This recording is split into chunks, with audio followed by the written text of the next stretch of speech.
নমস্কাৰ আপোনালোক সকলোকে মোৰ ইউটিউব চেনেলৰ অন্য এটা নতুন ভিডিঅ'লৈ স্বাগতম জনাইছোঁ। আজি হৈছে 25 ফেব্ৰুৱাৰী দিন মঙ্গলবাৰ আৰু অসমৰ লগতে ভাৰতৰ বিভিন্ন প্ৰান্তৰ পৰা কেইবাটাও গুৰুত্বপূৰ্ণ খবৰসমূহ যুগুত কৰা হৈছে। আজিৰ প্ৰথম খবৰটোৱে হৈছে অসমত প্ৰয়োজন নাই SIR।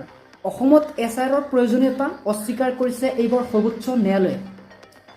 কিয়নো চূড়ান্ত ভোটাৰ তালিকা ইতিমধ্যে প্ৰস্তুত হৈ গৈছে অসমত আৰু অসমত SIR প্ৰক্ৰিয়া অপ্ৰাসংগিক বুলি ৰায়দান প্ৰদান কৰিছে সৰ্বোচ্চ ন্যায়ালয়ে।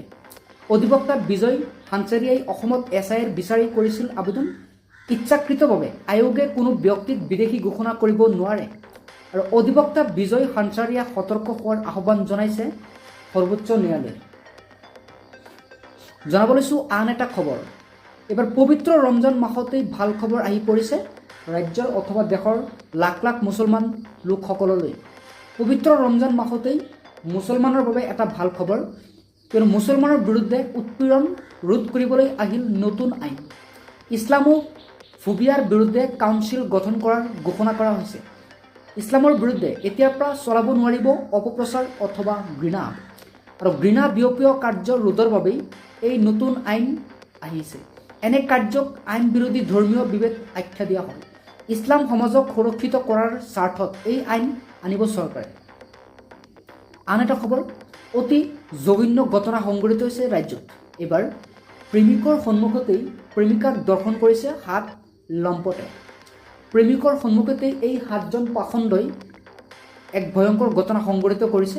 নিজৰ প্ৰেমিকক কোঠাৰ ভিতৰত আবদ্ধ কৰি 7 পাখণ্ডই দৰ্শন কৰিছে এই যুৱতীগৰাকীক। নিৰুৎপল দাস ইতিমধ্যে গ্ৰেপ্তাৰ হৈছে আৰু ভুক্তভোগী যুৱতীৰ অভিযোগৰ ভিত্তিতে গ্ৰেপ্তাৰ কৰিছে এই পাখণ্ডটোক। শিলচৰৰ বাইপাছত এই ঘটনা সংঘটিত হৈছে। পৰৱৰ্তী খবৰ, অসমৰ মুখ্যমন্ত্ৰীয়ে বিক্টুৰ দাসক চিনি নাপায়। অখিল গগৈৰ সৈতে কোন থাকে মই তাকো নাজানো। অখিল মোৰ ল'ৰা হ'লে সকলো খবৰ ৰাখিলোহেঁতেন। বিক্টুৰ দাসৰ সৈতে অখিল গগৈৰ এক ফেচবুক লাইভ হয়। গতিকে এইবাৰ এই ফেচবুক লাইভক লৈ হিমন্তৰ এক ডাঙৰ ঘোষণা। তেওঁ ক'লে, অখিলৰ লগত থকা মানুহবোৰক মই চিনি নাপাওঁ।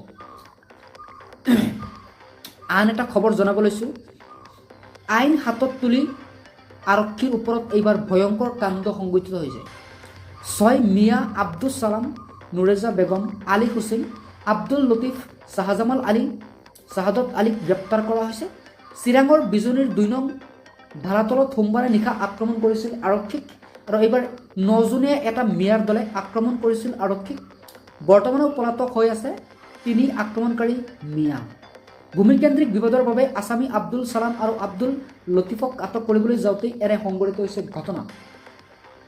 আন এটা খবৰ, শুকাৱা পথ দুৰ্ঘটনাত মৃত্যু হৈছে ৰূপীহাটৰ আৰক্ষী থানাৰ কনিষ্টবল। এইবাৰ ফেব্ৰুৱাৰী মাহতে লাভ কৰিব দৰমহা। ৰাজ্যৰ সকলো কৰ্মচাৰীলৈ আগতীয়াকৈ দৰমহা লাভ কৰিব, এই ঘোষণা কৰিছে হিমন্ত চৰকাৰে। পৰৱৰ্তী খবৰ, কেৰালাৰ নতুন নাম কেৰালাম। কেন্দ্ৰীয় কেবিনেটত কেৰালাৰ নতুন নাম কেৰালামলৈ সলনি কৰিছে। পৰৱৰ্তী খবৰ, বিক্টুৰৰ অশ্লীল বাক্যবান আৰু ইফালে অখিলৰ মুখত কেৱল খিলখিলীয়া হাঁহি।